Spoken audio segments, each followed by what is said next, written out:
Welcome everyone to Y Exchange. Thank you so much for being here tonight. We are presenting today composer and sound artist Julie Herndon and teacher and dance theorist Nita Little. Thank you so much for being here. We are delighted and very, very excited to learn more about your work. This event is being recorded. So if you don't feel comfortable being on camera, you're welcome to turn off your camera. That's okay. You can also turn on and off whatever you feel comfortable with. This is going to be a 25-minute presentation for each artist, and there will be a 15-minute Q&A after each presentation. You're welcome to put your questions in the chat. This event is co-presented by Jurassic Resident Artist Program, Kinetech Arts, and Odyssey Theater. We started Y Exchange in 2014, and we presented hundreds of amazing artists. It's a very, very rich event. We learn so much from all the artists that come here. We're very, very, very grateful for this event. Thank you, Jurassic and Odyssey, for doing this with us. Let me see if I'm forgetting anything. For better experience, we suggest that you put it on speaker view. And then during the Q&A, we go back to gallery view so that we can see each other. And it's a more intimate experience. Let me see if I'm forgetting anything. Just a reminder, we do a Y Exchange every last Wednesday of the month. So today is unusual because of the holidays, but every last Wednesday of the month, we invite an artist and one scientist or a creative technologist to present their work. We're gonna start with Julie. I will pass it on to Tara to introduce Julie. Thank you so much. So I am thrilled tonight to present Julie Herndon. Julie is a respected and award-winning San Francisco-based composer and sound artist who is currently a Hume Fellow at Stanford University, the American Composers Forum Bay Area Composer in Residence, and teaches at the San Francisco Conservatory of Music. Julie was in residence at the Jurassic Resident Artist Program for 6 months last spring and summer, where local vaccinated artists could use the facility in a limited fashion in COVID-safe ways. And maybe I'm not supposed to comment on artists' behind the scenes personalities, but I will share that Julie is not only brilliant, but she is the kindest person you'll ever meet. So Aww. Julie really wowed the artists at Jurassic, the staff, and the board with her inventions. And it's a pleasure to welcome Julie tonight. Wow. Thank you so much, Tara, for that. Julie, before you start, let me first, Tara is the program director of Jurassic Resident Artist Program.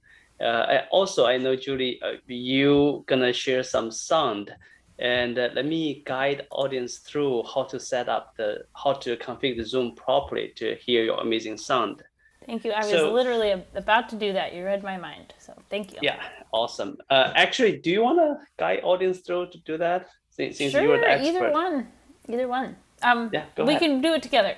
Yes. Okay. Okay. So if you go up to Zoom preferences, and that'll be in the upper left corner of your screen, you'll see zoom.us. Click on that, and then click on preferences. And then you'll have this menu to the left of the screen that comes up. Click on audio. And if you scroll down, you'll see the option for music and professional audio. And then there's a bunch of check boxes under it. And you just want to check all of those. So show original sound, high fidelity music mode, echo cancellation, stereo audio. And that should do it. If at any point things sound weird, just feel free to raise your hand and be like, oh, we can't hear that, or oh, that sounds sounds jarbled. And hopefully it's not just the piece. Hopefully, we can communicate through it. But did I get everything, Wei? I'm sorry, can you repeat that one more time, how to do that? I'm not seeing what preferences is. Absolutely, yeah. So at the very upper left of your screen where you see zoom.us, you click on that, and then about 2 slots down, you'll see preferences. And then that should open a new settings window. Did you see that? Anybody else? I don't. I'm going to keep working on it. Thank you. Let me see. Oh, I can share this window with you guys, and you can see. Perfect. So you see, if you click on the arrow right next to the mute, so Judy, this is another way of getting to the same setting. Oh, great. You can see the audio setting. So That's thanks helpful. to Alex. Thank you. Yeah. Cool. Thank you. That's an even better way because it's right there. Thank you. Thanks to Alex. Alex Law sent me this guide. Nice. All right, Judy, pass on to you. Okay. Well, thank you very much, everybody, for being here. And a big thank you to Kinetic Arts for the invitation to be here. And thank you to Tara for the intro. I'm really excited to talk with you all today and to talk with Nita and to tell you a little bit about my work.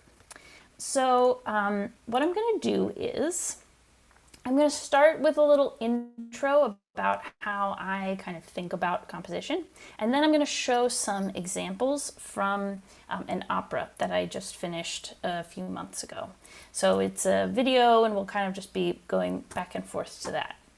So if at any point you have a question or just want to kind of, jump in or say something, feel free to raise your hand, or if I don't see you, because sometimes with all the screens it's hard to see, you can feel free to unmute and just say like, hey, I have something to say. So you're welcome to just engage and unmute at any time. So, okay, so with that, I'm Julie Herndon. I'm a composer, performer, and sound artist, and I'm based in San Francisco. I'm going to share my screen here. Okay, let's start a little slideshow.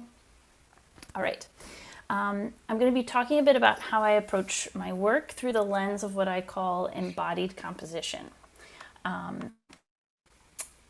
Using the sounding body both in composition and as composition.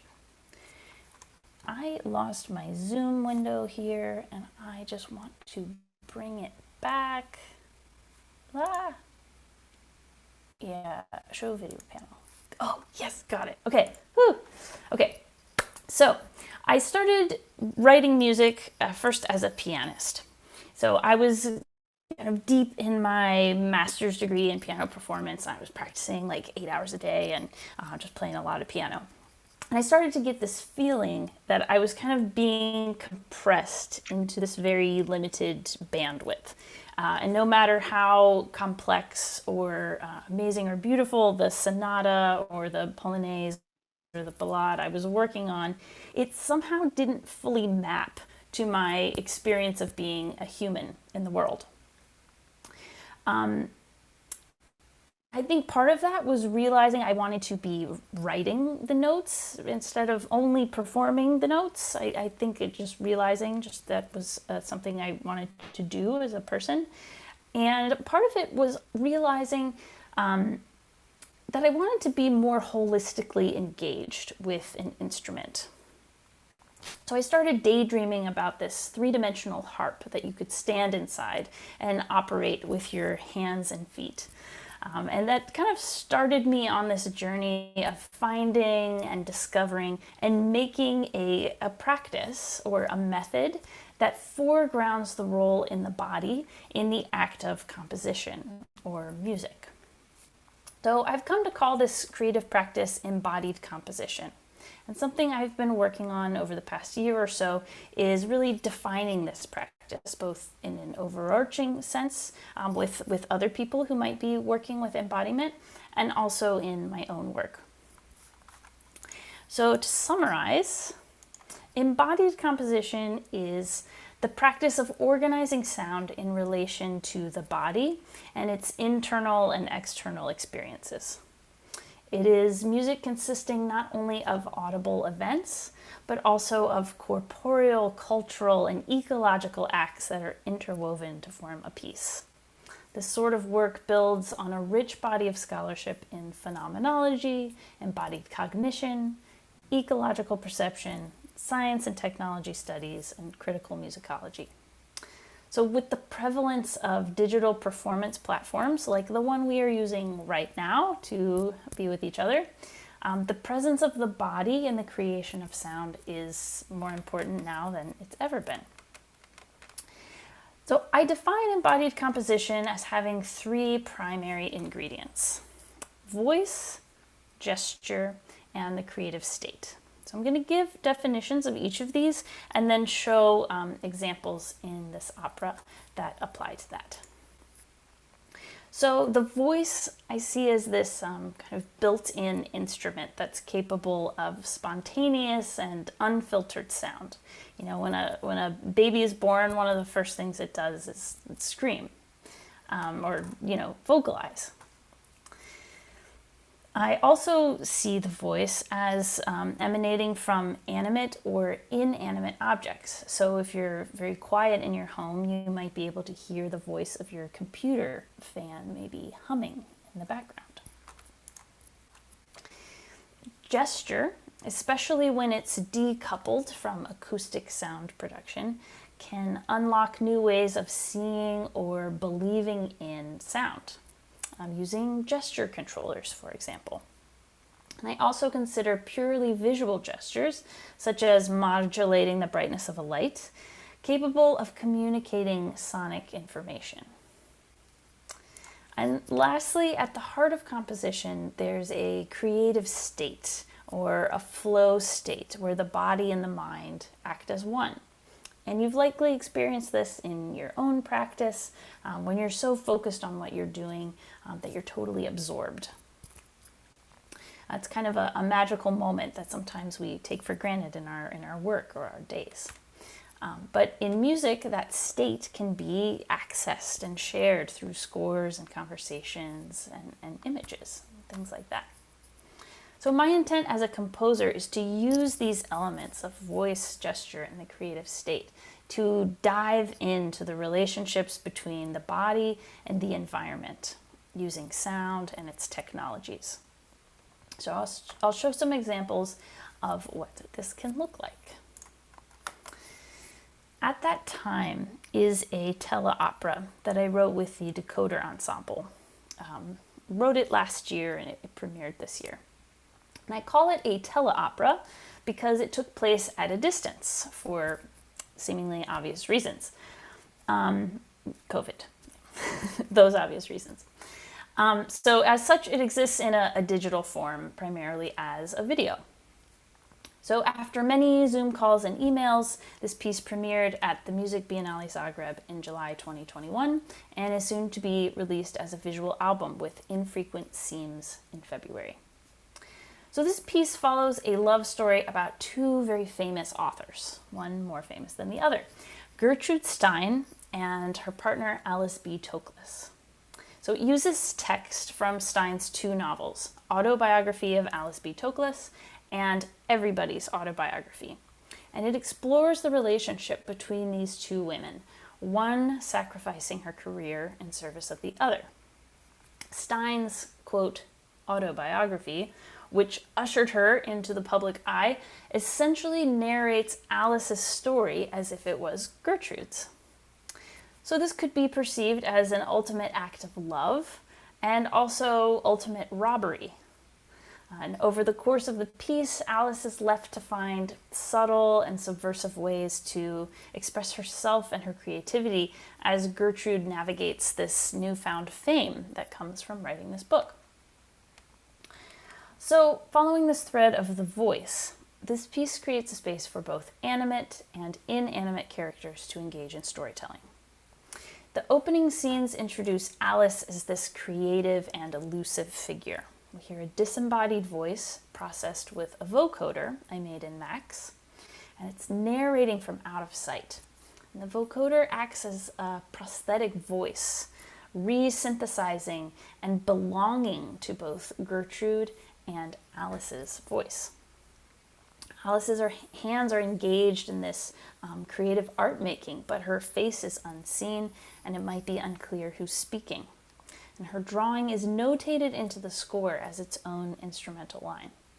The table is amplified so that aspects of her drawing are processed and made an audible part of the story. So I'll play for you an excerpt of this piece. And since we got a little bit of a late start, I will do an excerpt from minute 3.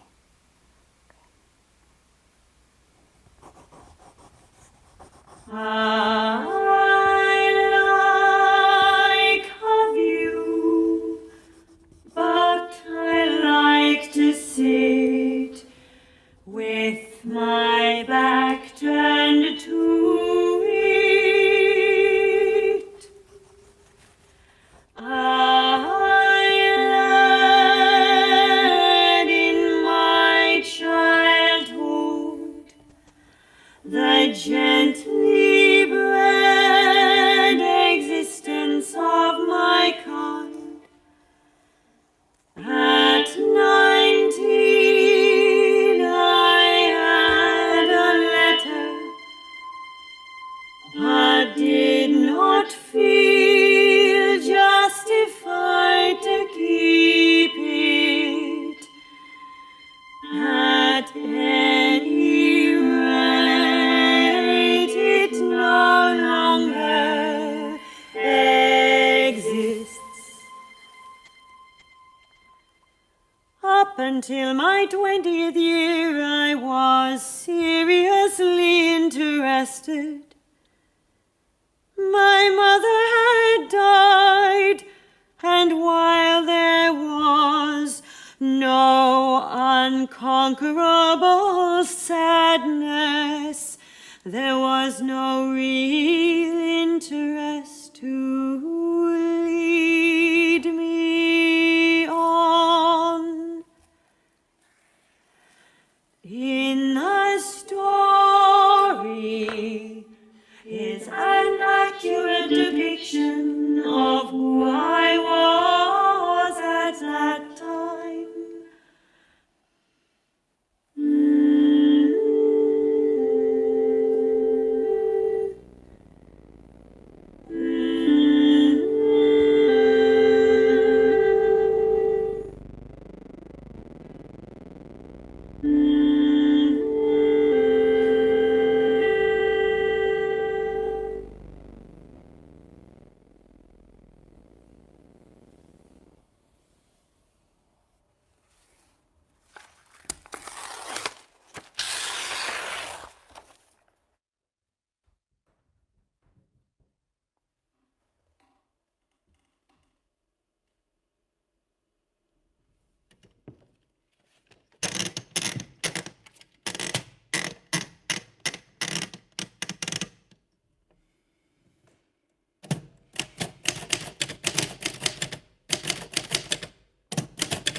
So the typewriter,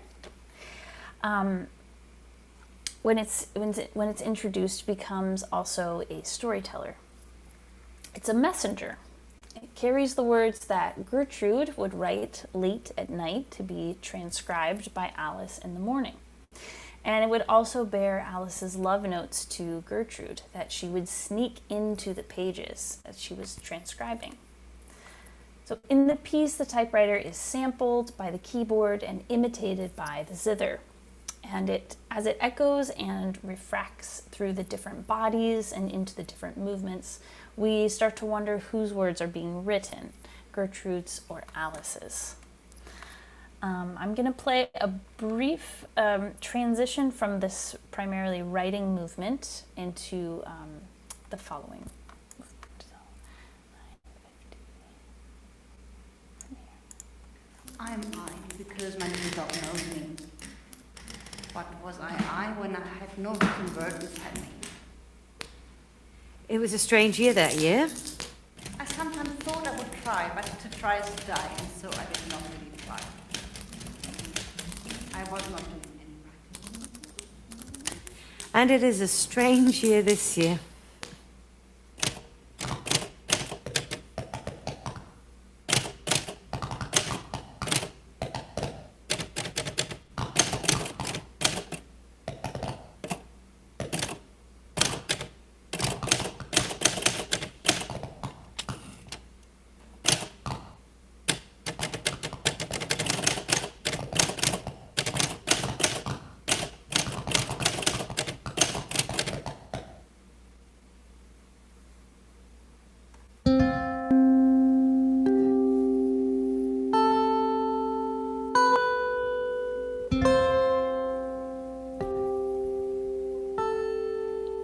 It was tomorrow,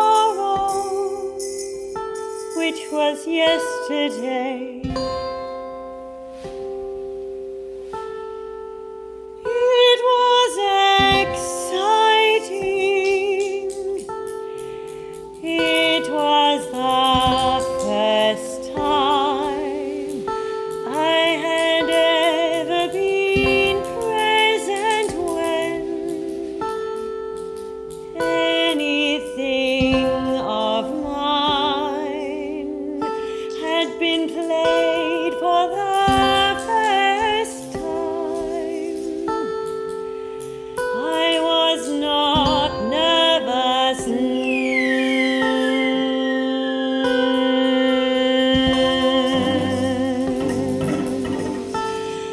but it was exciting.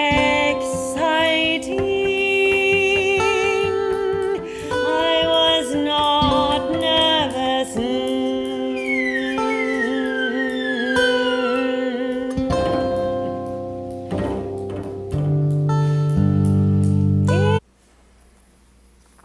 So I'll pause it there, but I went on to that next movement just to show how those same sounds of the typewriter, the ding, and the typing kind of continues into that next movement, like a bit of a memory of that work practice that they both shared.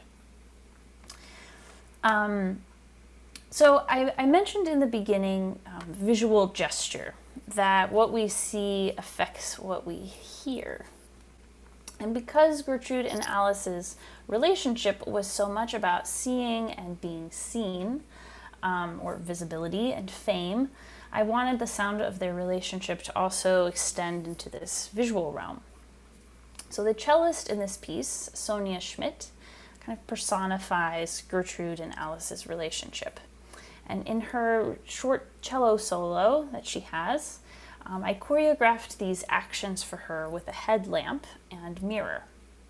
So her actions are not only focused on the resultant sounds, but on creating a world in which the sounds emerge, kind of directing attention both outwardly in the space and inwardly in her reflection with her instrument.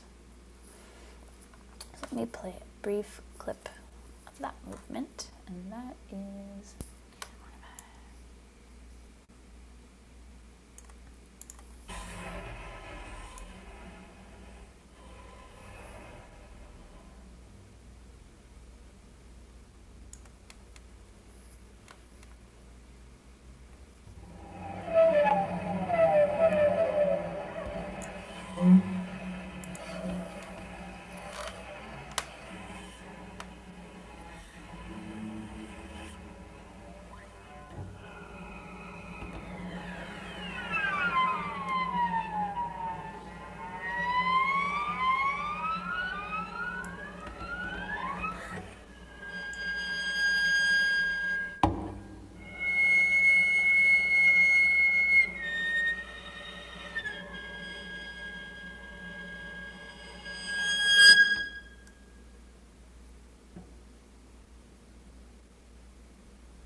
So working with other musicians or creators on a narrative or gestural level also necessitates a deep communication and exchange of materials. So lastly, I want to talk about that shared creative state that I mentioned, which I view as an attitude of multimedia collaboration. So I believe that the sounds that we make are highly individual, and that asking someone to make a sound is a deeply personal or subjective and maybe even sacred act. So at that time, I communicated a lot with Carola Shaw and Jess Azodi, who played Alice and Gertrude, respectively. And despite the physical distance that we had while we were working on the piece, we shared scores and sketches and videos and recordings. And as one small example, I found this great video of calling, which is an old Swedish shepherdess call. I'll play you a little clip of it.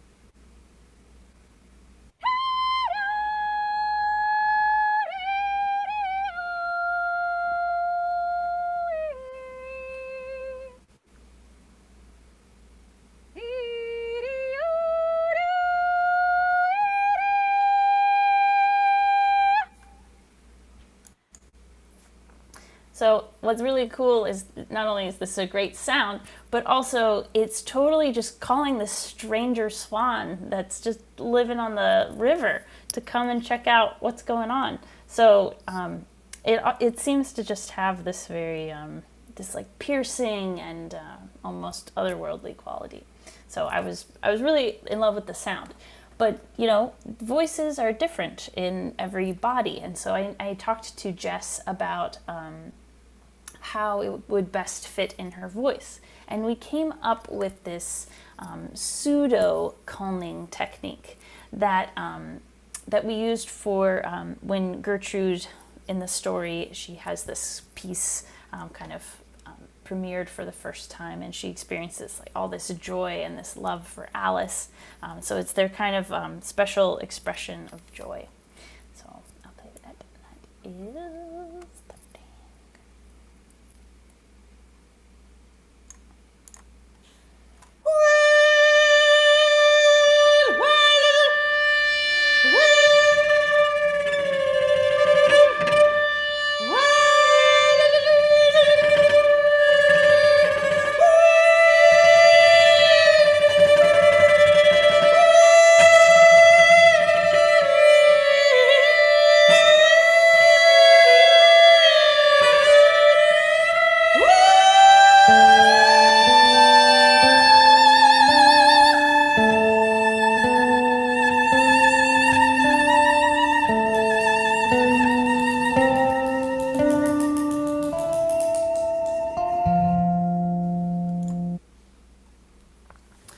Yeah, thank you, Stephanie, for mentioning it. Does have kind of a Meredith Monk feel with it. It has a kind of glottal quality to it that she uses sometimes. So I would totally agree with you. So as a very brief detour, as I'm just kind of we probably don't have time for that. I'll just mention that collaboration happens between people. And it also happens between people and spaces that we inhabit. So I was going to talk briefly about a sound installation that I did by making tiny copper coil leaf speakers on these ficus trees at the Museum of Contemporary Art in Oaxaca. And I just made them using copper and a corrosive material. There's a little sample of it being played. And the leaves kind of whisper in these small bowls. You can hear this rustling,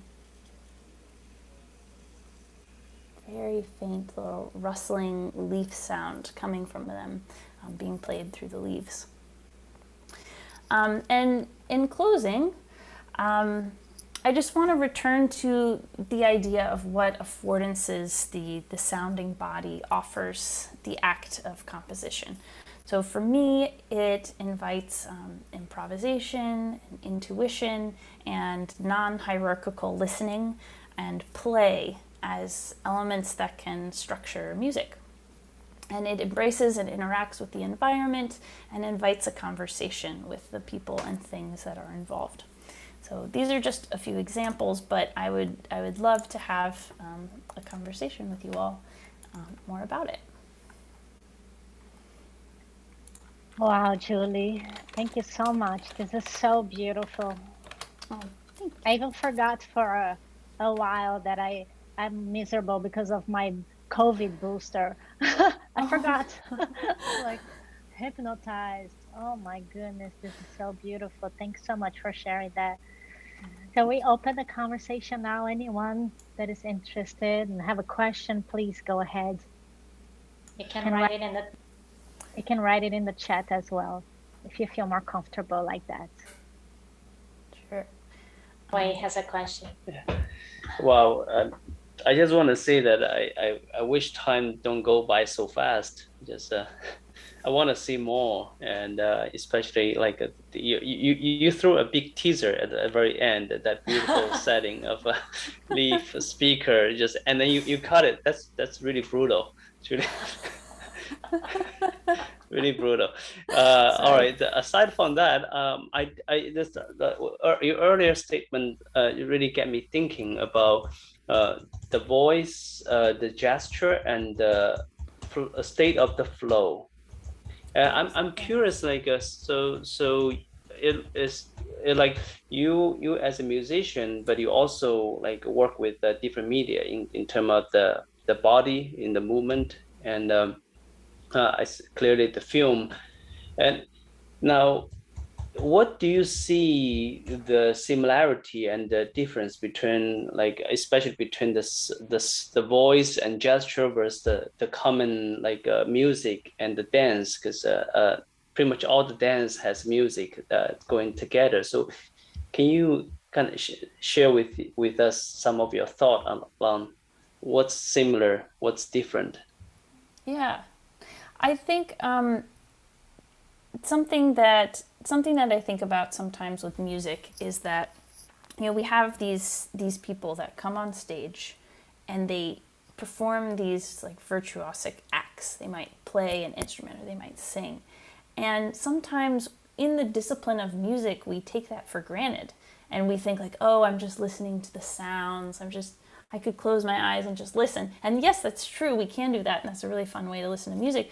But also there's this inherent theater and inherent language of movement that is a part of making music. And so I don't consider myself a dancer or a theater person. But what I do like to focus on is those little things that sometimes get taken for granted in music, that it is a theater, and that even movements that might be like functional to accomplish sound are they're gestural, and they can be beautiful, and they can be expanded into something else that we might also perceive as sound, and that changing a gesture actually changes the way that we hear sounds. And so it's a little bit, if Kagel is a composer you're familiar with, who kind of has these theater of music pieces that he does it in a humorous way. And sometimes doing these things can be humorous, but it's something I think about, just the inherent theater of music. And dance I can speak much less to, but and maybe it's just me, I'd love to hear from more movement-based people in the room. If it seems like that the body is not really taken for granted with dance, because it's appreciated so much. And that, and maybe I'd be curious how you perceive sound in those relationships. If you feel like maybe it's very secondary, or if you feel like they're both really equal players. And I'm sure it depends on the piece or the artist, but I'd be interested in hearing more about that.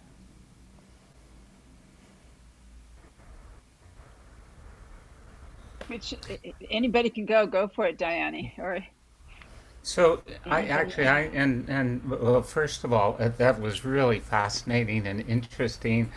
Your scores were extremely interesting. I have lots of questions, but and um, and and but what I'm really interested in is, well, first of all, have you written other operas, or was that no? First one. First one, Yeah. okay, and well, okay, well then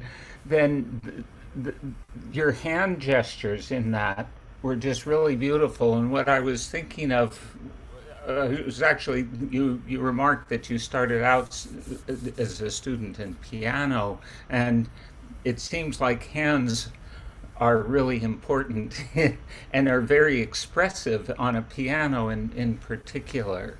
You know, a lot of the other instruments, they're mainly fingers and very small, whereas on a piano, they're going all over. So I'd like to hear if you think that that was one of the components or one of the influences in the imagery that you chose. And just a discussion of the imagery in general is really beautiful. Thank you. Well, thank you, Alex. I have to say, I worked with a visual director, Heinrich Horowitz, and they contributed a lot of really interesting vision. I mean, we had like a mood board with the different, and hands were a part of that because I think, and this story is so much about craft and craft. I think of hands that make things, and so the making of things, but also hands that hold, and hands that hold each other. And so hands they're great. They're such powerful things, and they can do a lot on a piano, but they really, they have such a broad spectrum of things. But in this piece that had to do with craft and with love, it seemed like they needed to play an important role. So thanks for picking up on that. I don't know if I totally realized it, but they really are the big part. Yeah, great. I think Zach has a question. Great. I would rather hear Tara's question before mine, if you're willing to ask it, or if you want someone to read it. Can we just follow? I think Nita wanted to say something too. No, Nita? As a question for dancers. She had asked a question of dancers, and I thought a dancer should answer. Yes, thank you. But you were asked, can I recall what the question was? It was something about you taking bodies for granted. Exactly. And if dance does that, or sound. Yeah, definitely. I can't speak for all dancers. I can only really speak for myself. And if I think one of the things that's phenomenal about having your instrument be yourself is that any thought then becomes part of the dance. So the tiniest of gestures, which is the gesture of a thought, is visible. And I love that. At that level, you stop. Whatever is happening within. I work relationally, so whatever is happening within the relation is also present in the dance. I think that's really beautiful, and I think that music has so much to learn from that because it can be so absolute. So thank you for sharing that.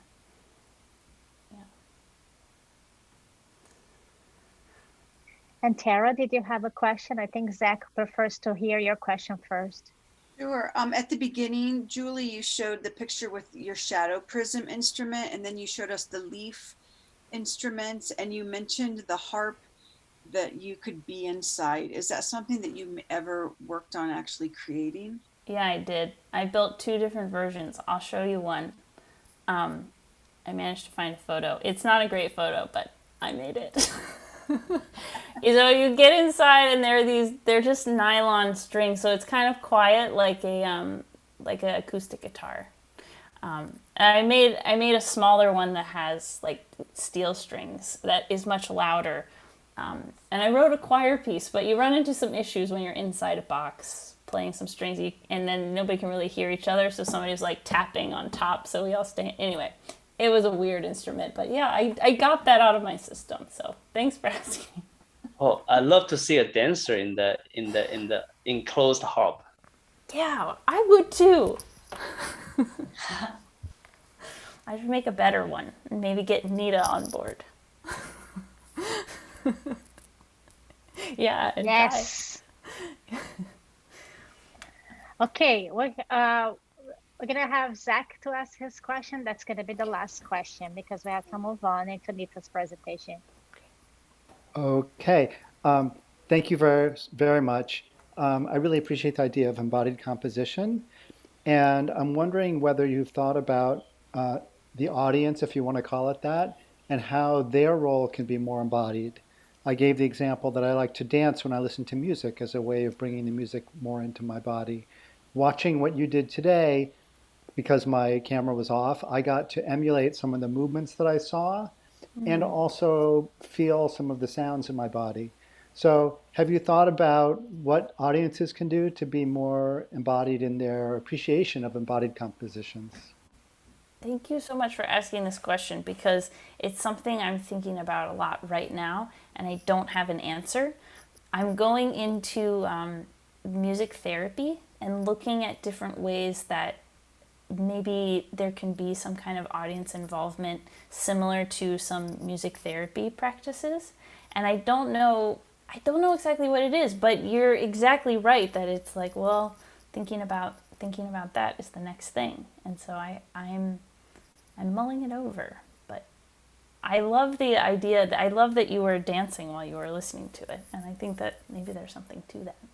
So thank you for sharing it. Thank you for your work.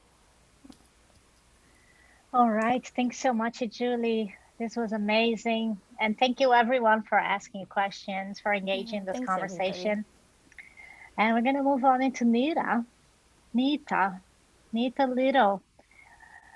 I'm gonna introduce Nita because I took her workshop and I pop up in her classes sometimes, and her name has always been floating somewhere. And then, all the time floating something, I see Nita Little, I see Nita Little, I see Nita Little, and I was looking for improvisational practice. And then it just showed up on my Instagram, and I said, okay, I need to figure out who this woman is. And I found the interview from her and I watched it and I was amazed. This is exactly what I'm looking for. I need to talk to this woman. So I took her workshop and it was just incredible. And I'm gonna do like Tara now, because the background, how did you say it, Tara? The background personality, the backstage personality stuff. Nita is so generous, such a generous teacher. She really, really pay attention to you and what you need to do, your practice. She's so focused in the work, but she also knows what you need to work on. And I really appreciate the practice I've been doing with her. So I'm very excited to have her here tonight. Thanks so much, Nita. I will just read your bio for a second. Dance researcher, composer, Nita Little investigates embodied attention within improvisational movement with a concentration on creative and relational practices. One of the founding developers of contact improvisation, she teaches contact improvisation assemble practices around the globe, guiding one of its forward leading edges.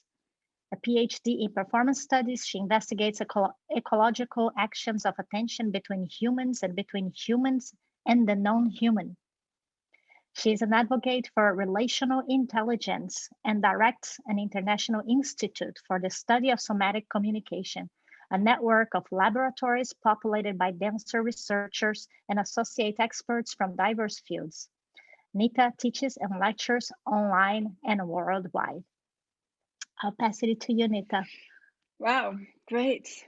Okay. So hi, everyone, and thank you very, very much for inviting me, Diane. I really appreciate being here. I'm a little nervous. That was amazing, Julie. I mean, how do I follow that? I have slightly different goals. My goal is not so much to show you my work, but to I will show you bits of my work. But I have a long career of 50 years, and there's a tremendous amount to share, far more than I can. So what I thought I might do here is to give you some of an understanding of what the path that has kind of been constantly moving me, both in creative work, but also in research. And I'd say that as an artist, I'm a research artist. And by that, I mean, it's very difficult for me to separate out the inquiry that I'm in when I am working from the production, what gets seen, what gets done, what acts, what happens.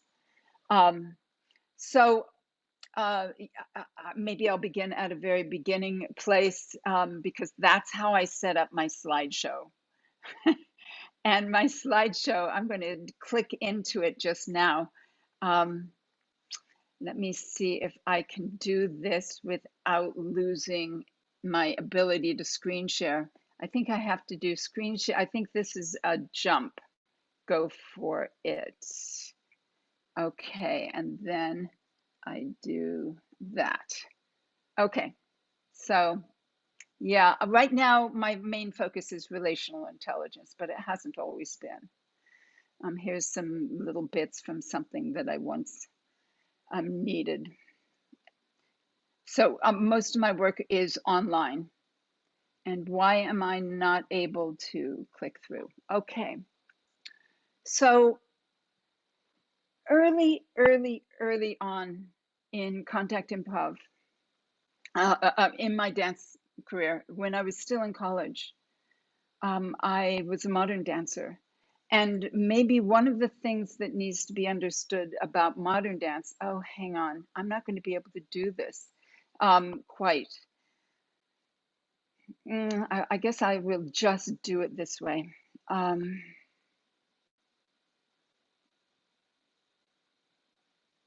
Right. So one of the things that is interesting about me is that to really just encapsulate my path, I started as a modern dancer. I ran into Steve Paxton. Contact improvisation didn't exist when I met him, and in the meeting and investigation of compositional work that was specifically about negotiation, how two people negotiate a weight exchange. Contact improvisation emerged, and it became a big deal. And we toured. And it became a big deal primarily for me because it totally changed what dance could be and what dance could mean and what dance did. Modern dance is highly gestural. It's also highly visual, and the controls are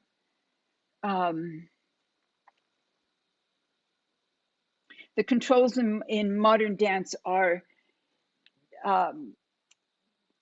muscular and specific, and you occasionally move with the physics of the gravity influences, but you're always and generally in control of that physics. You never release into it.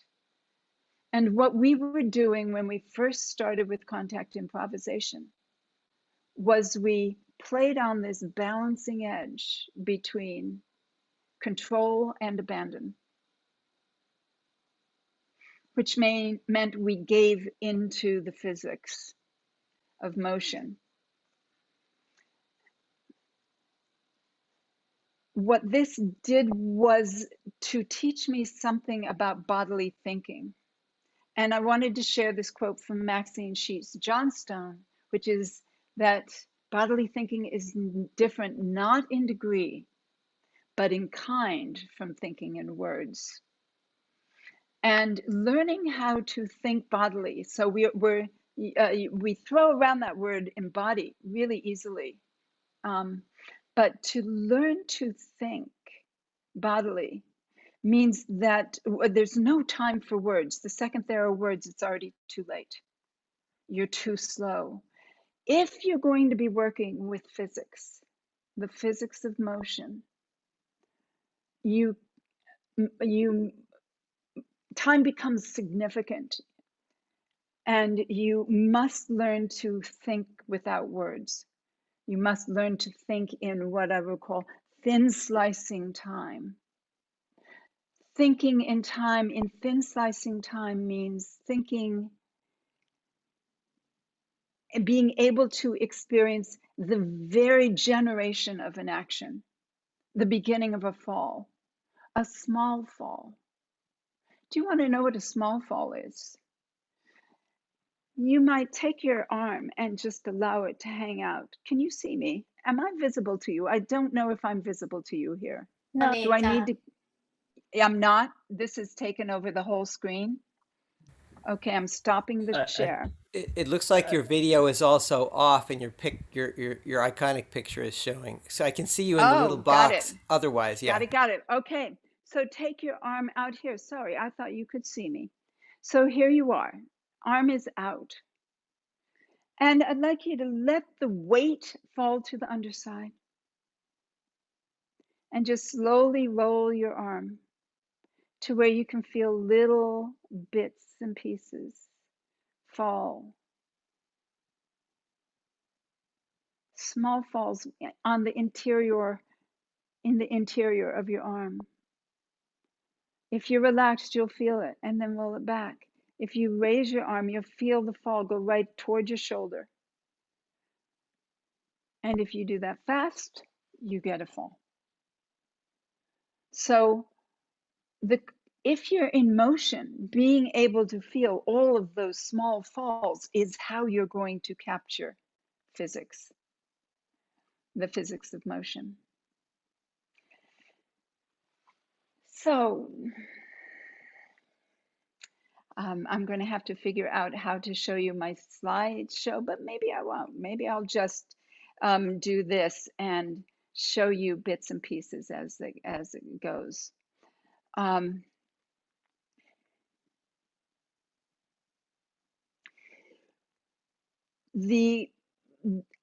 the physics of motion become a part of the work that I was engaged in changed everything.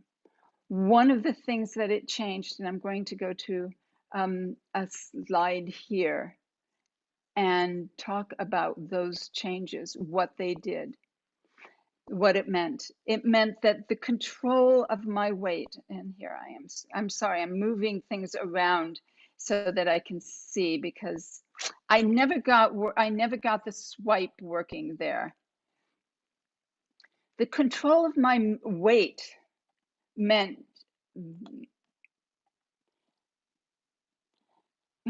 I'm so sorry, this is not working. No, it is. We can see you. We can see the screen. Okay. The control of my weight meant that the control and release of my weight meant that I could begin to experience the physical physics. I was not in absolute control, which meant did not mean I didn't have control, but I was not in absolute control. So I had to learn to ride, to surf, to play with abandon, my own body in motion. Control had a great deal to do with my ability to perceive the factors that conditioned every instant of action. Temporal skills meant that I could participate in felt physics, physical physics, meaning bodily felt physics, by agreeing to go where the physics were taking me. Not agreeing to go was a real problem. If I didn't agree to go, somebody got hurt or something would well, there would be something very clunky. Learning what that actually means in practical terms is that if you're falling, you agree to fall. You don't try to resist a fall. So if you're falling off somebody's shoulder, you don't resist the fall. You go with the fall. And resistance brought a lack of control, injury, and blindness to all communication, meaning communication with the world, including the specific environment, communication with my partner, communication within myself as well.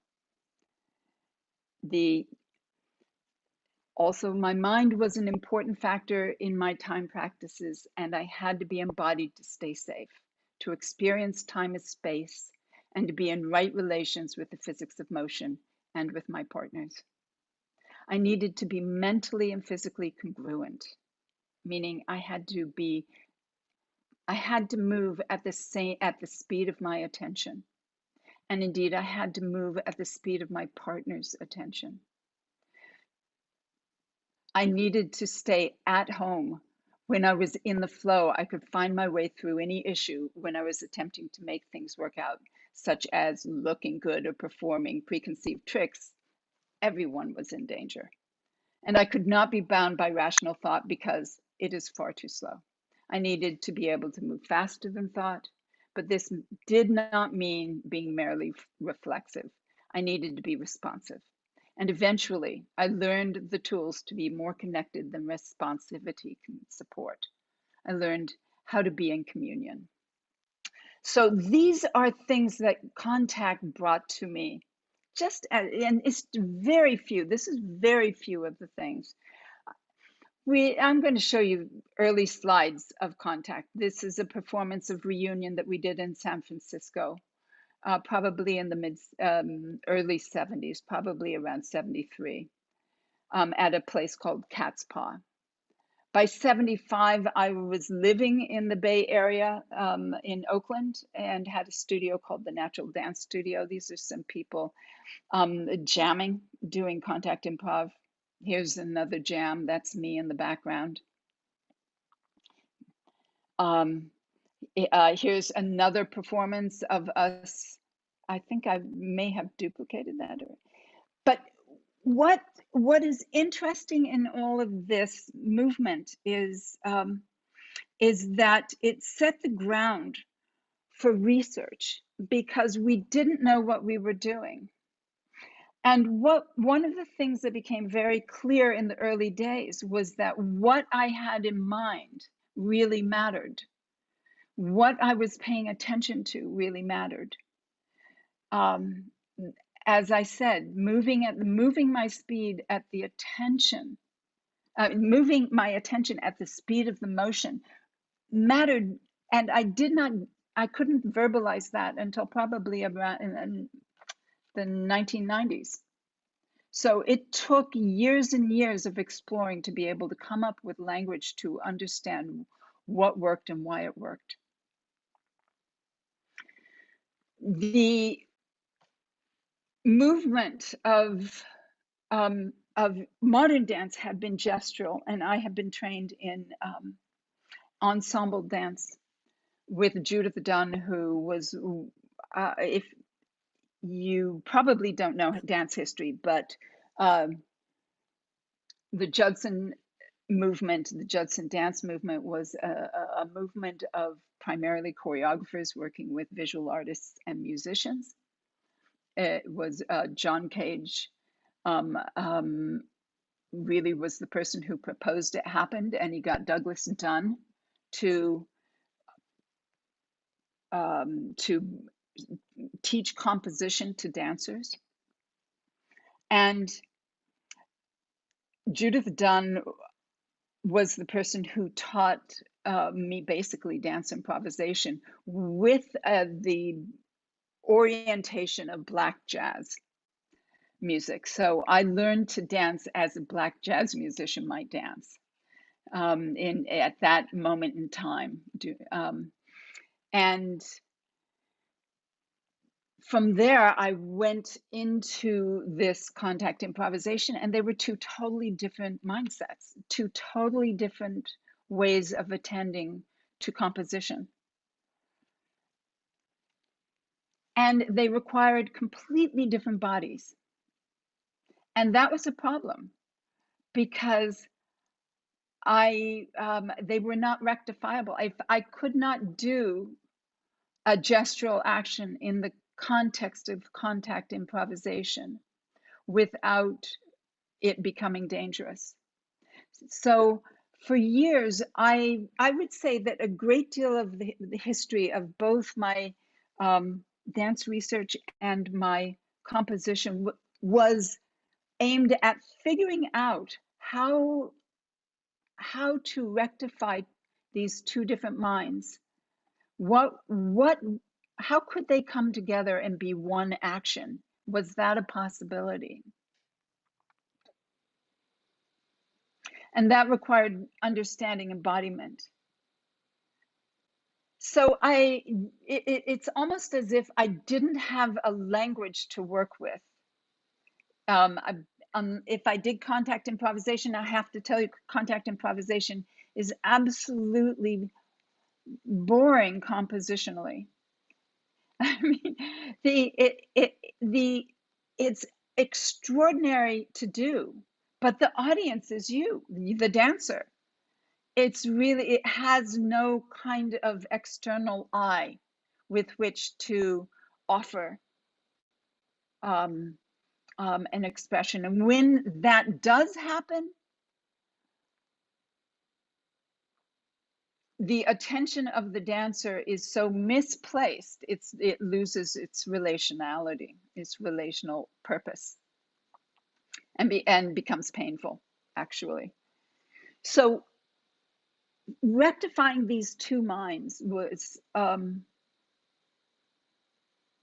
problematic because and the dancer that was involved in gestural action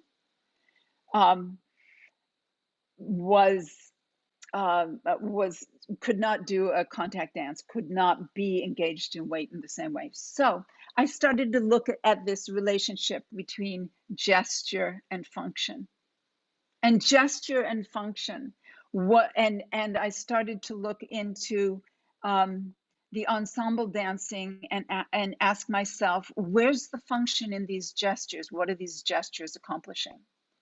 And I looked into the contact improvisation, and I would ask, okay, so where's the gesture in this function? And slowly but surely, these things started to be able to come together. And it took many years. I have a really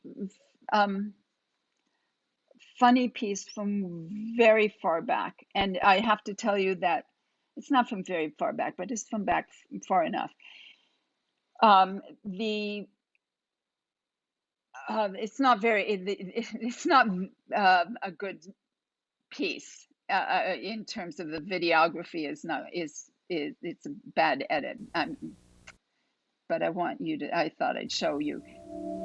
This is a piece that is intended to be, I was looking at Mind, and this piece was based on an article. It's meant to be a comedy, and it was.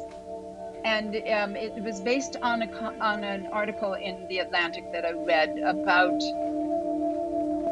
a scientist and his wife who were both studying genetics of behavior. And it became clear that insects had the same genes for behavior in certain places. They shared genes with humans. And this cracked me up. And so this is a contact improv dance, which has both gesture and in a sense, it was how I came to. Can you see this? Good. Yes.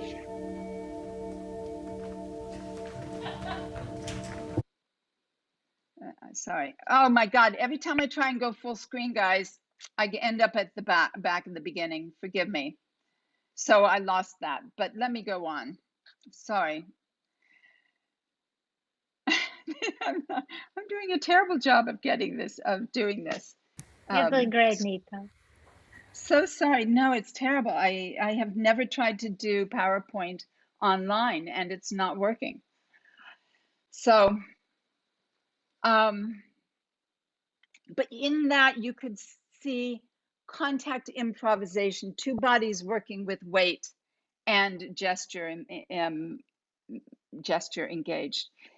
That piece was a piece that explored how is it that the attention that we are that we the attention that the action of behaviors that are shared across forms. I was beginning to be interested in what's shared across forms. And I thought, I know how a fly feels when it's trying to get out a window. I totally get how a fly feels when it's buzzing. And so I was playing with basically with that. And also with the fact that I can't remember the name of the scientist I was looking at, but he would eat the insects he was studying in order to understand them better. So this kind of whole body engagement. There were so many things that are funny about it. I was making very, very complex pieces at that time. And so, Julie, I loved your scores. I loved looking at the scores because I also would have to make very detailed scores that had lots of different layering. I would love to see those sometime. Do you have? Yeah, I have some of them. Then everything I have is not digital because a great deal of all that I'm telling you was before digital times, so I can't show them to you. This last piece, for instance, was probably videotaped and then changed into digital, so it's kind of not that good a tape.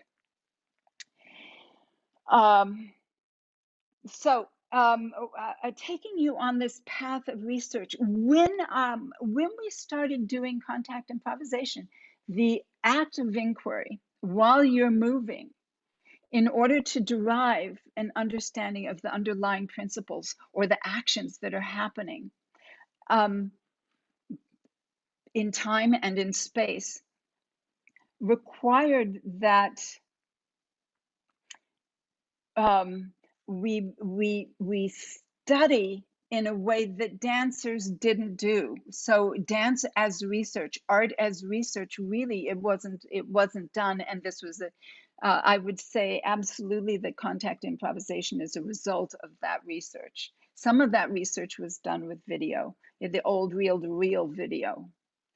Not digital video, but we would watch what we were doing over and over again. And almost immediately after having done it, so that we still had the felt feeling in our bodies and could remember what we were attending to actually.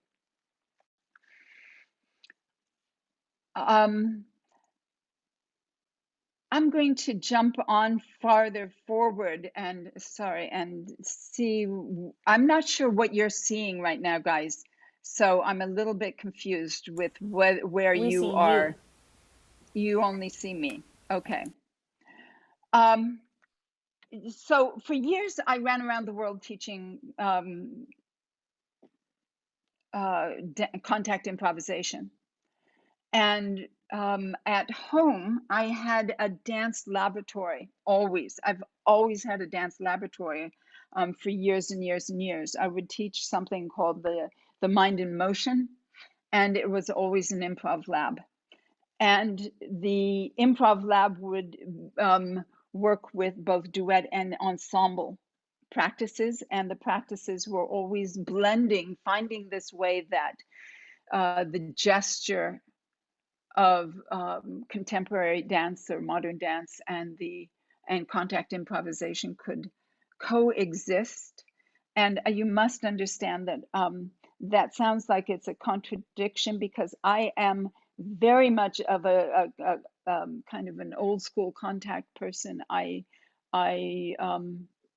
believe in being congruent with your action. So if a gesture is a distraction from this relationship you have with your partner, then there is a problem. The moment of co-creation of working with a partner was really paramount to me. So if a gesture was in any way impacted that relationship, it needed to be reconsidered.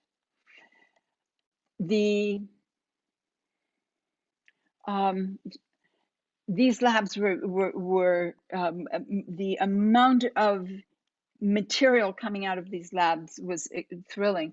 I was making work all along. I mean, in performance work, I had a company called, initially it was called Smith Grade Construction, then it was called Nita Little Dance Research, and these, a lot of proscenium work at that time, but also work that was site specific. What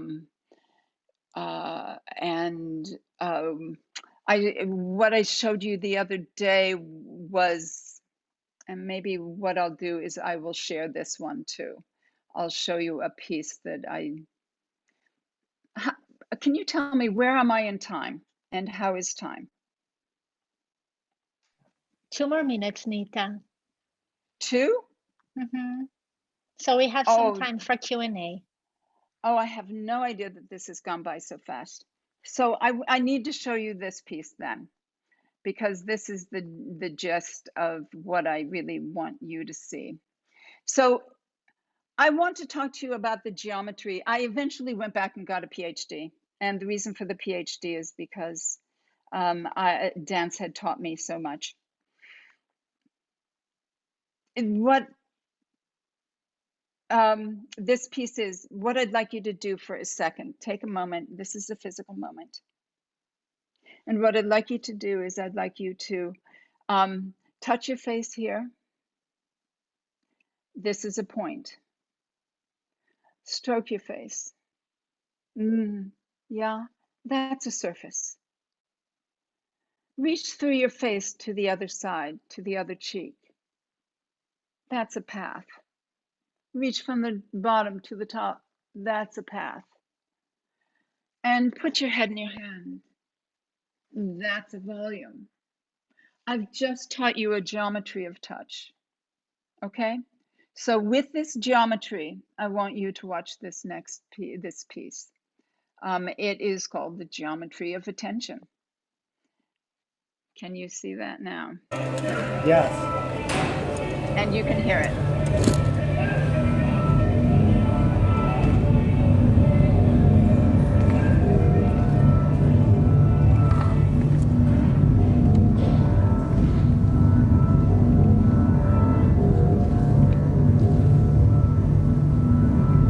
So these guys are touching with a geometry. Their communication is through a geometry.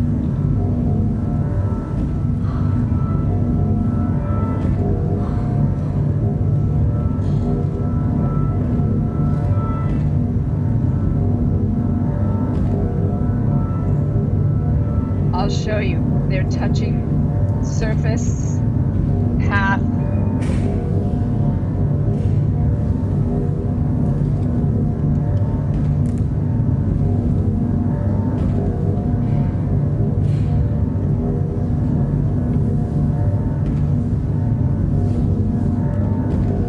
He's touching the volume, he's holding the volume, and then he says,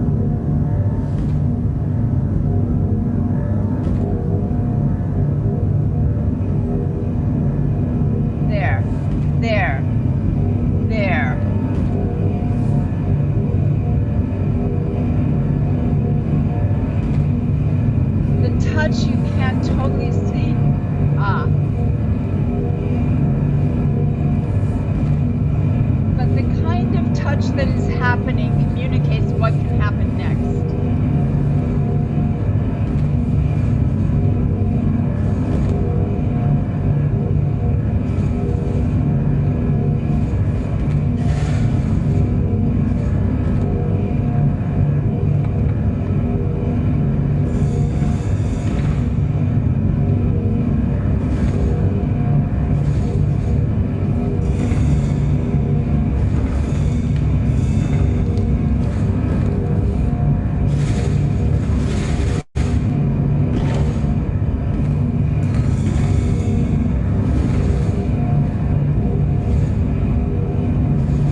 That was the touch of a volume.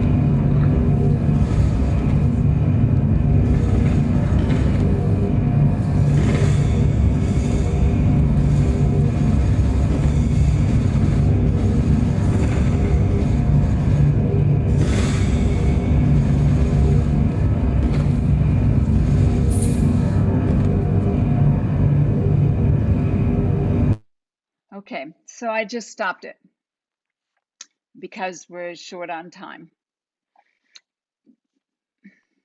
I thought I stopped it. All right. Thank you so much, Nita. This was Thank you. amazing. Wow. Great. This is delicious. I'm so sorry. I was so all over the place. I really don't know No, how to use the technology, and you're it great. was befuddled me. You did great. But I think if there's a point I would like to make, it is that the research that has gone into what it is to be an embodied being in motion changes how you think what is possible in terms of the making of art. I'm really very interested in dance that does what that does the thing it's interested in doing. It's talking about. So the geometry attention of that piece is made through that geometry. Dancers are, I think, exploring embodiment right now in ways that it hasn't been done before. I'm interested in relational practices and communication through somatic means, somatic modalities. So not somatics as what am I feeling, but somatic as how does this impact the relationship we're having? How does this impact my understanding of the world? How does this impact my what becomes possible as communication because I'm embodied?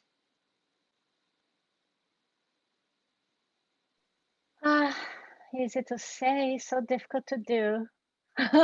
Yeah. Yeah, lifetime Okay. practice. Yeah. Anyone has any questions, please go ahead. Well, I have a question. Nita, it's truly fascinating, mind-blowing to listen to all those thoughts behind the early practice and the research behind the contact improv, all the research you have done.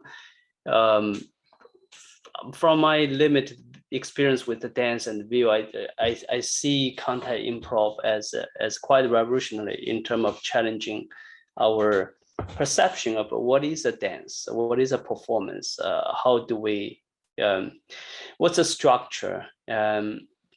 So let's listen to you talk about those questions, those thoughts behind it. It's a feast. It's a feast. So thank you so much. I do have it's a question. It's related to my own experience in the dance and the performance, and as a researcher in the science field. And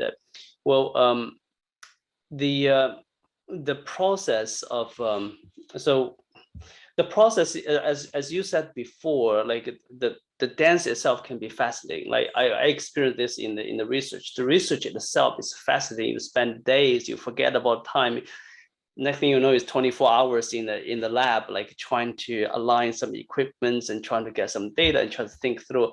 It's fascinating. But I can imagine if somebody is watching me doing that, the poor guy will be bored to death. So I'm just thinking about like so the dance is traditionally has been always positioned in the performance setting, like a lot of a traditional dance. So theater, stage dance is designed to be a performative. Can you comment a little bit on the conflict between a process and a performative action? Yeah. It's quite different.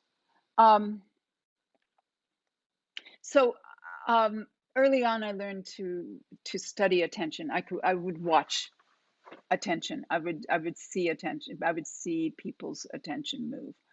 And when somebody's attention was ahead of what they were doing, when they were in chunky time, when they were holding an end point in mind, when they weren't thin slicing every action, every moment, so that they were present. And this has a great deal to do with presence. They become presentational because what they're doing becomes significant, rather than the unfolding of the moment, the unfolding of something that might in an instant become something else, where the moment is already predetermined. And that predetermination is obvious. And I get bored instantly with something with the second it has entered that kind of presence, that kind of time sense. So so then the question becomes, how do I do something I know I'm going to do, but not get into that chunky time? How do I do something that has that vulnerability and be willing to be so visible, be seen, be available? Because the second that you can be seen you're moving in that immediacy, you become a lot more available. You become a lot more visible. So visibility, one of the ways to mask yourself is to go into chunky time. You can't see somebody when they're in chunky time. They're hiding a lot. What does it mean to go into that availability of presence? It means that every thought that you have is going to be seen. Thought, as I said when I was answering Julie, thought becomes visible. Thought changes what you do. So you really have to understand that the dance starts with thought.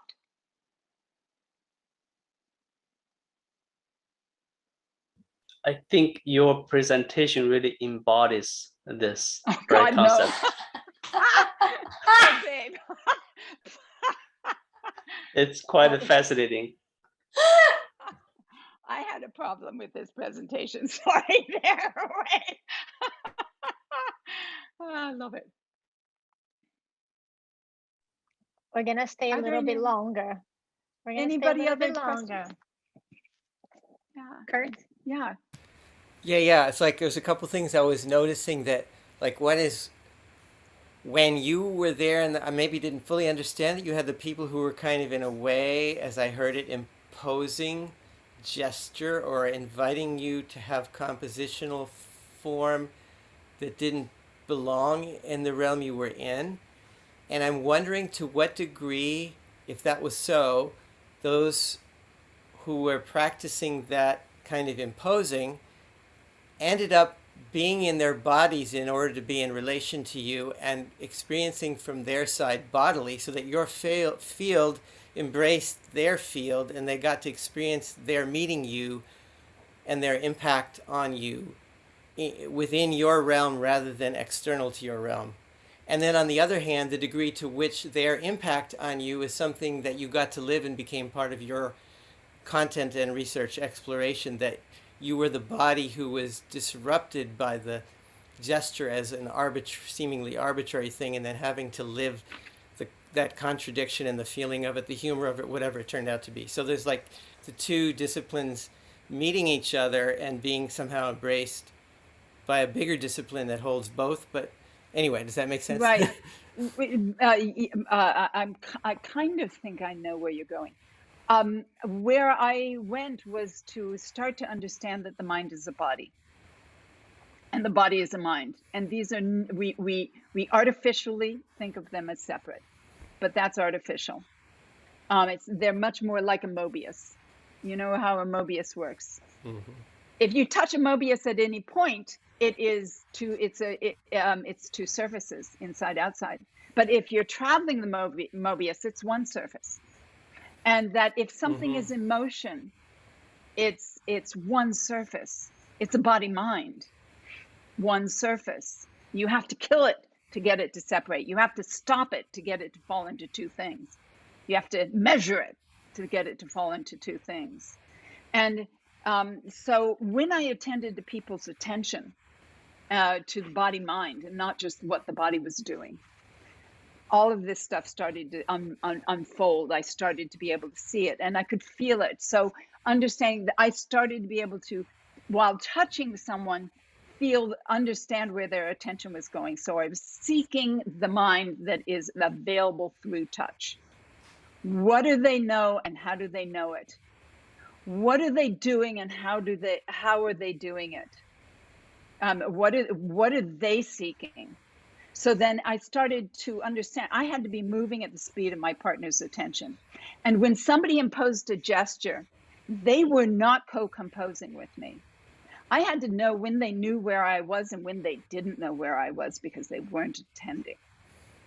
In that instant, I was in danger. So if I could move, so what was required was that I become my partner. I stop being a singular being and I start allowing myself to be a multiplicity of being, to be the being that I'm also dancing with. So then where their attention was my attention. Yeah. Right? And as I did that, if I did a gesture, if I was involved in a gestural action, I was letting them know it was happening the whole time. I was always speaking to them. So it was never separate from whatever Wait was doing or wherever we were traveling. So now when I'm working, I'm always teaching people how to be multiple and stop being a singular. Not that you don't want to be able to be a singular. Of course you want to be able to be a singular, but not absolutely and only, because there's so much you're missing. There's so much you don't get to get. Did I answer you? Yeah. And I think I was really curious, like whether what came into the space there was someone standing and not participating as a dancer, or whether the people who imposed the gesture were in fact participating as a dancer, or whether you had composition from the outside telling the dancer and the dancer had to comply. I don't know. Yeah, like did you have heads? What circumstance are we talking about? I'm a little confused. I'm imagining these people, the two people with the same last names, that one sounded male name and female, the same last name. The two that did the last dance that we were doing? No, at the beginning when you were talking about teaching composition to dancers. Oh, the Judith Dunn. Yes, that. So that's what I was wondering, is how that impact, like in what space that was realized, and what was the dialogue that embraced that ultimately, and did it in modern dance composition, in the ensemble composition? Yeah, like did you feel you closed the cycle? That was really a visual art. That was a visual art, and and from that dance is a visual art, and dance as a visual art is very different than dance as a kinesthetic art, or dance as as a kinesthetic art, dance that works through touch, dance that works through synesthesia. So dance is a visual art. In that dancing, you have a skill of being able to watch yourself in the second position, meaning outside, from the mirror's point of view, from the audience's point of view. I can see my line. I'm trained. I can see my line from outside of my body, so that I can make corrections. Thank you. Right. Mm-hmm. So you didn't try to like have a dialogue with that where both sides transform and then no one is the composition, that visual dance is still going on. You're not trying to stop it and make it into something else. Yeah. Or it's changed now because of the contact improv dialogue. I go all over the place. Okay. I've got a lot of facility. I can go visual. I can stay kinesthetic. I very often teach people to oscillate their attention. I train attention when I train dance. Mm-hmm. I never train just bodies. Great. Yeah. Okay. Thanks. Yeah. That was great. Juliana had a question, and this is going to be the last question of the night. Uh-huh.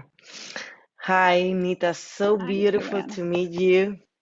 Thank you. I am just curious if you have been doing contact imprinting water, if you have this Oh, experience. I have done contact in water a teeny tiny bit, not a lot. When Okay. Harbin Hot Springs was happening, I did it once there, but not a lot. Yeah. And I assume you're doing contact in water? Yes. Yeah. Yeah. Very And I different weight love it. thing. And yeah, it's Wonderful. really different. It's really, really different from land. Yeah, it's Just really I would different. I love to mean, have your reflection in that kind of experience for all the experience that you have in with contact. I'm so sorry. I don't have enough experience in it to be able to speak to it. Okay. Thank you. Yeah. Yeah. Then you have to meet so you can talk about it.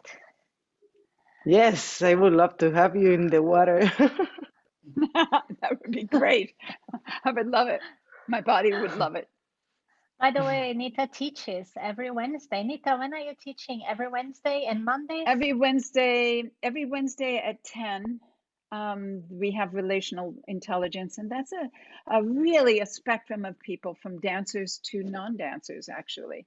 But everybody moves, so there's no such thing as a non-dancer. Are But they in that, online or? Oh, sorry. it is online. Okay. It's an online class. 10 And o'clock then PST. Yeah, PST. AM. And there are people coming from all over the world to that. Then I teach in January. I'll be teaching composing emergence. And you maybe didn't see. I didn't get to talk about entanglement and how we are entangled with our worlds, and that entanglement that we can that it underlies composition, how that entanglement can support your compositional co-composing. It's an incredible workshop. I highly recommend it. I did take the workshop. It was amazing. I looked online for where I couldn't find a place to sign up unless I fill out a contact form. Is that the process to get it started? Yeah. You go to a Google form, and then it gives me your email, and then we can get in touch. We're also going to be doing a follow-up email with links from Julie and Nita from their classes, workshops, websites, all of this, so you can stay in touch. Yeah. Yes. Yeah. Oh my goodness, this was really juicy. Damn. Julie, it's such a pleasure to get to know you and to see your work, and it's delicate work. It's beautiful. Well, thank you. And likewise, you make me want to do more of these things. So this is exciting. I have all this energy. I want to think with my body somewhere now. So thank you so much for sharing. And yeah, thanks Diane Wei for putting this all together. It's really a great conversation. Absolutely. Thank you, with all of you. Beautiful. Yeah. Everybody energized here. That's the idea. Yeah. Okay. I just want to remind everyone that every Wednesday we do our open labs. Nita, we also have labs every Wednesday at this time, 7 to 8:15. We do our labs. We've been doing that since 2013. It's open to any online right now. Online, yes. Some of the people they're here today. They're there every Wednesday. And what kind of lab is it? Scientists and creative technologists and dancers. It's hard to tell. It's always different. Sometimes they're dance scores. Sometimes we are just discussing something that's happening at the moment. Sometimes people share a project they're doing. It's very open. Send me the link. How do I find a link? Yeah, I'll send it to you. Okay, cool. I'll send it to you. And we do this every last Wednesday of the month. This was a special situation because of holidays. So I hope you come back. And thank you so much, everyone, for being here. This is very, very, very special. Very special. I hope you come back. Thank you, Nita. Thank you, Julie. Julie. Thank you all. Happy holidays. Thanks everyone. Happy holidays. Thank you. Thank you. Happy Bye. holidays.